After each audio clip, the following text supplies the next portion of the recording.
Tim kuasa hukum Kuat Ma'ruf hari ini Kamis 20 Oktober 2022 membacakan eksepsi kliennya terkait pembunuhan berencana Brigadir J di Pengadilan Negeri Jakarta Selatan. Tim kuasa hukum juga menjabarkan kronologi dugaan pelecehan seksual yang dilakukan Brigadir J terhadap Putri Chandrawati versi Kuat.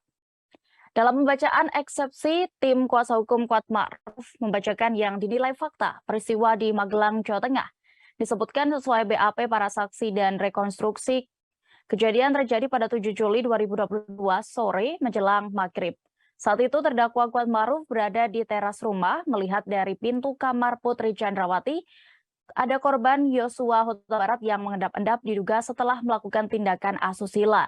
Yosua menengok kanan kiri seolah-olah mencari apakah ada orang di lantai bawah.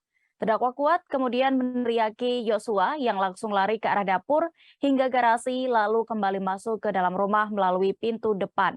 Kuat Ma'ruf kemudian berteriak kepada ART yang bernama Susi dan memintanya memeriksa kondisi Putri Chandrawati. Di kamar, saksi Susi mendapati Putri Chandrawati dalam keadaan tergeletak dengan mata tertutup, lemas dan badan terasa dingin dan lembab. Sementara terdakwa Kuat sudah berada di kamar dengan membawa pisau untuk berjaga-jaga. Selesai menelepon Ricky Rizal, Putri Chandrawati kemudian memintanya memanggilkan korban Yosua untuk menghadapnya. Putri kemudian berkata akan mengampuni seluruh perbuatan Yosua terhadapnya asal korban berani resign dari pekerjaannya. Merupakan peristiwa keributan sebagaimana dalam dakwaan jaksa penuntut umum, kami penasihat hukum akan menyampaikan fakta peristiwa sesuai dengan keterangan berita acara pemeriksaan para saksi dan rekonstruksi. Pada tanggal 7 Juli 2022, di rumah Magelang, sekira sore hari menjelang maghrib, saat terdakwa berada di teras rumah, terdakwa melihat dari kamar pintu saksi Putri Chandrawati, korban Nofriansah Joshua Huta Barat, diduga setelah melakukan perbuatan kekerasan seksual kepada saksi Putri Chandrawati, mengendap-endap menuruni tangga, menengok kanan kiri seolah-olah mencari apakah ada orang di lantai bawah. Terdakwa yang kebetulan berada di teras depan jendela kaca melihat korban Nofriansah Joshua Huta Barat tersebut dan meneriaki, "Woi!" Ternyata teriakan tersebut membuat korban Nofriansah Joshua Huta Barat lari ke arah dapur, yang kemudian terdakwa menyusul mengejar korban Nofriansah Joshua Huta Barat ke dapur, terus berlari ke arah garasi mobil dan masuk kembali ke dalam rumah melalui pintu depan atau pintu ruang tamu.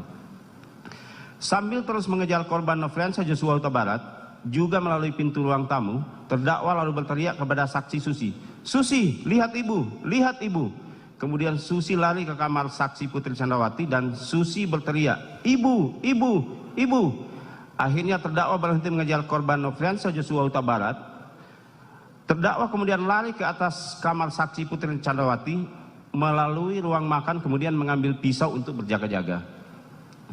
Saksi Susi mendapati pintu kaca lantai 2 rumah Magelang sudah terbuka dan saat itu dari arah pintu kaca saksi Susi melihat saksi Putri Chandrawati dalam posisi tergeletak, duduk dengan posisi kaki selonjoran dan kepala bersandar di keranjang baju kotor dengan keadaan rambut berantakan, mata tertutup dan lemas serta badannya terasa dingin.